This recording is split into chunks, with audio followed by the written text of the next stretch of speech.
Okay, tubes, let's start putting this cabinet back together. I added some more pocket holes here to put the frame on. And all I did is I used my Kreg jig and made this frame to go around it.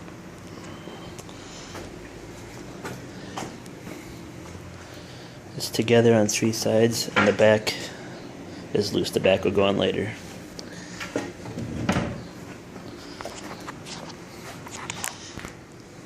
And what I did is, the inside dimension here is a 32nd bigger than the cabinet, so it should easily give us the room we need to fit this around there.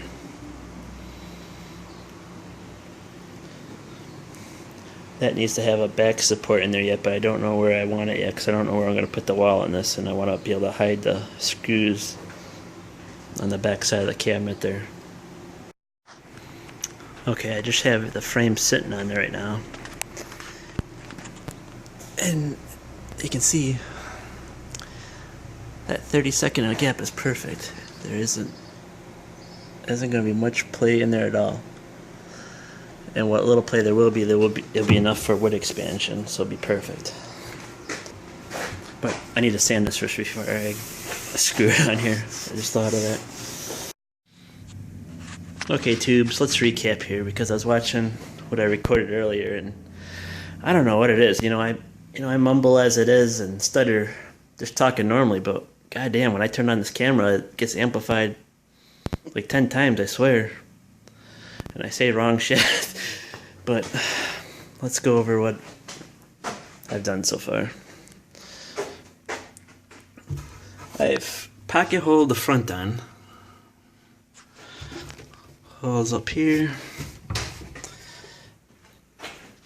And this whole frame is one piece. All 3 sides.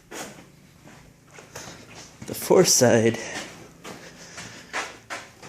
is loose because 3 sides is kind of bad enough trying to get on, so it's nice and tight. There's no way I'm gonna try it with 4, but this will screw in from the inside to finish it off.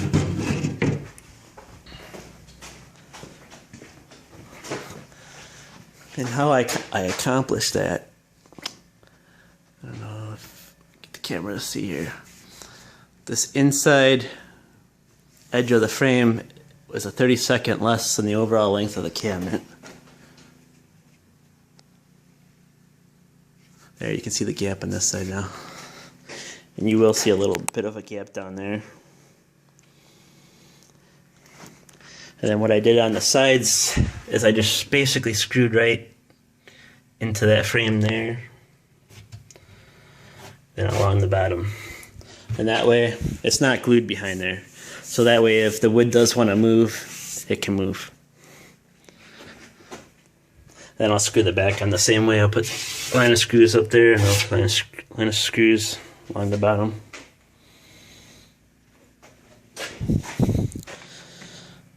And then, what else was I gonna say? Oh yeah, my styles of rails are all 2 inches. Then what I did on the side here, you can see the 2 inches. And I did on the side here, these rails are 1.25 inches. So that way when you meet them up with that, you'll get your 2 inches. One thing I will have to do, I have this screw tight right now, but I will probably have to put a little bit of a shim in there just to kind of space it out, because this frame is made the same size as the front frame, so in the end it will be all squared out. So I will have to loosen up those screws and probably stick just a little wedge of wood or something, just enough to kind of get it away there so it all evens out real nice and perfect. And then these 2 pieces, everything was pocket hole, but where these joints met is a glued seam, and I puttied it up so it will look real nice after it's sanded. There was some saw marks on my end piece here because, as I said in my last video from last week, I blew up that saw, but I'm just kind of limping it through until my new saw comes, so it's really cutting really shitty.